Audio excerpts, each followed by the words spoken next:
YS Jaganmohan Reddy గారు మాజీ ముఖ్యమంత్రి, పులివెందుల ఎమ్మెల్యే, మన కడప జిల్లా వాసి. ఆయన అధికారం కోల్పోయిన తర్వాత కడప జిల్లాకు వచ్చినది చూస్తుంటే ఇళ్ళంతా కాలిపోయినాక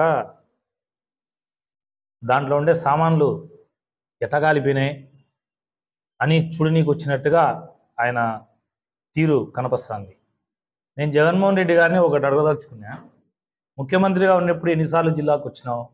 కేవలము క్రిస్మస్ పండగకో లేకపోతే జయంతులకు వర్ధంతులకు తప్ప ఏ రోజు కూడా కడప జిల్లా అభివృద్ధి పట్టించుకోలేని వ్యక్తి సొంత జిల్లావాసి ముఖ్యమంత్రి అయ్యి బహిరంగంగా నేను ఎన్నోసార్లు అడిగినా, 10 మంది ఎమ్మెల్యేలు కానీ 2 ఎంపీలు కానీ మీరు రాండి, ఇంత అవకాశం సువర్ణ అవకాశం ఇచ్చినా కూడా మీరు పనిచేయలేదని అడిగితే కడప జిల్లాకు స్టీల్ ప్లాంట్ తేలేకపోతేవి, ప్రొద్దుటూరు మెడికల్ కాలేజ్ తేలేకపోతేవి, ప్రొద్దుటూరు ఉన్నటువంటి పాల కేంద్రం తెరిపిలేకపోతేవి, చెన్నూరు షుగర్ ఫ్యాక్టరీ తెరిపిలేకపోతేవి, ఒక్క చిన్న పరిశ్రమ కానీ మధ్యతరగతి పరిశ్రమ కానీ లేకపోతే ఒక భారీ పరిశ్రమ కానీ ఒక 100 మందికి ఉద్యోగాలు ఇప్పించే పరిశ్రమ ఏదైనా 5 సంవత్సరాల మీ ముఖ్యమంత్రి పాలనలో చేసినావా?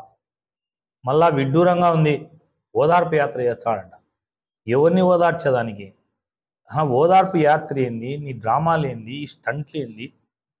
సొంత జిల్లాలో 10కి 10 సీట్లు ఇచ్చిన జిల్లాలోనే నువ్వు ఏమీ చేయలేక, రాష్ట్రానికి ఏం చేయలేక, కేవలం కొడాలి నాని లేకపోతే వల్లభనేని వంశీ ఇట్లా వాళ్ళని పెట్టుకొని చంద్రబాబు నాయుడు గారిని, లోకేష్ గారిని వ్యక్తిగతంగా టార్గెట్ చేయడము.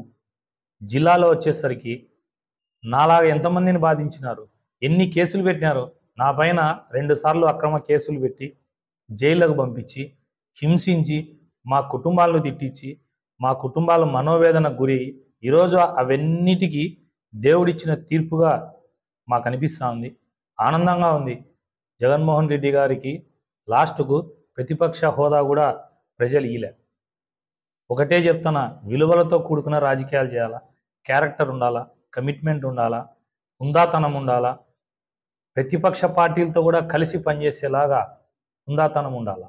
ఇవన్నీ చేయకుండా జగన్మోహన్ రెడ్డి గారు జిల్లాకు వచ్చిపోవడం చూస్తే విడ్డూరంగా ఉంది. ఆయనకు జిల్లాకు రావడం చూస్తా అంటే ఇందాక చెప్పినట్టు అప్పుడు ఒక సామెత చెప్పేవాడిని నేను, ఎప్పుడు అధికారంలో ఉంది అని చెప్పేసి ఇష్టం వచ్చినట్టు విరవీగితే ఈరోజు రోడ్డును పడినారు. కాబట్టి నేను జగన్మోహన్ రెడ్డి గారు జిల్లాకి ఏం చేయలేదు, ఆయన జిల్లాకు రావడమే వేస్ట్. ఇంకా ప్రొద్దుటూరు నియోజకవర్గంలో నేను ఎప్పుడూ చెప్తానే, మాజీ శాసనసభ్యుడు కాబోతున్న రాచమల్లు ప్రసాద్ రెడ్డి గారని ఆయనకు ఎన్నోసార్లు చెప్పినా వినలే. అహం తలకెక్కి ప్రవర్తించి ఆ రోజు నేను క్లియర్గా చెప్పిన, అహం తలకెక్కినప్పుడు ఒకసారి శ్మశానం వైపు చూడు, నీకంటే పెద్ద పెద్దోళ్ళు పడుకున్నారని. ఆయన కూడా ఇష్టానుసారం మాపై దాడులు చేపించడము, మా పైన కేసులు పెట్టడము, మా కుటుంబాలని తిట్టడము, వాళ్ళ చెంచాలను పెట్టుకున్నారు. ఇప్పుడు ఆ చెంచాల అడ్రస్సులు తెలియడంలే, ఏడుండారో తెలీదు. ఇప్పుడు నేను ఆ రోజు ప్రతిపక్షంలో ఉన్నా, అధికార పార్టీలో ఉన్నా కూడా ప్రవీణ్ అనే వ్యక్తి ప్రజల పక్షాన ఉన్నాడు, ప్రజల కోసం ఉన్నాడు. అసలు పొద్దుటూరు ఎమ్మెల్యేగా పనిచేసిన రాచమల్లు ప్రసాద్ రెడ్డి ఎంత పిరికోడంటే, సంవత్సరం రోజులు నేనేం మాట్లాడినంట. గుర్తుందా రాచమల్లు ప్రసాద్ రెడ్డి? నువ్వు అధికారంలో ఉన్నప్పుడు నీవు గవర్నమెంట్ ఫామ్ చేసిన కొత్తల్లోనే నేను వచ్చి నువ్వు చేసిన తప్పులు కానీ ప్రజలకు అవసరమేంటి ప్రశ్నించిన. సంవత్సరం రోజులు నేను ప్రస్తుకే రాను అని మాట్లాడినావంటే అస్త్రసన్యాసం చేసినావు. అంటే యుద్ధం చేయకుండానే నువ్వు తల ఉంచినావు. ఇప్పటికి కూడా రాచమల్లు ప్రసాద్ రెడ్డికి చెప్తానా, ప్రజల సమస్య వస్తే నువ్వు ప్రతిపక్షంలో ప్రశ్నించు. ఏమంత భయమా నీకు? తప్పేమి, నువ్వు ప్రశ్నించు. ప్రజలకు తప్పు జరిగితే సంవత్సరం రోజులు రాను తర్వాత మాట్లాడుతా అంటే సంవత్సరం రోజులు నీకు ప్రజల అవసరంలే, ప్రజల కష్టాలు అవసరంలే.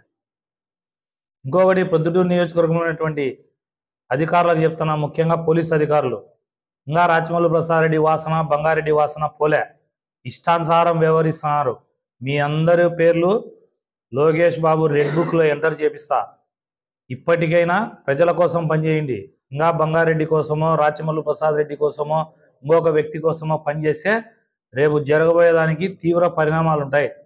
ఎవరెవరైతే ఈ 4.5 సంవత్సరాల్లో తెలుగుదేశం పార్టీ నాయకుల్ని నాతో సహా నాతో పాటు పనిచేసిన పద్మనాభరెడ్డి అన్న కానీ దస్తగిరి అన్న కానీ కేసులు పెట్టి మన వాళ్ళను తెలుగుదేశం నాయకుల్ని కార్యకర్తలను ఇబ్బంది పెట్టిన పోలీసు వాళ్ళందరినీ కూడా లోకేష్ బాబు రెడ్ బుక్లో ఎక్కిస్తాడా?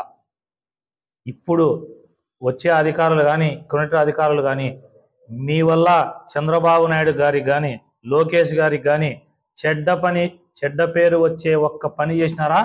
మీ ఆఫీసుల కాడికి వచ్చి నేనే మీ బండారాలని బయట పెడతా.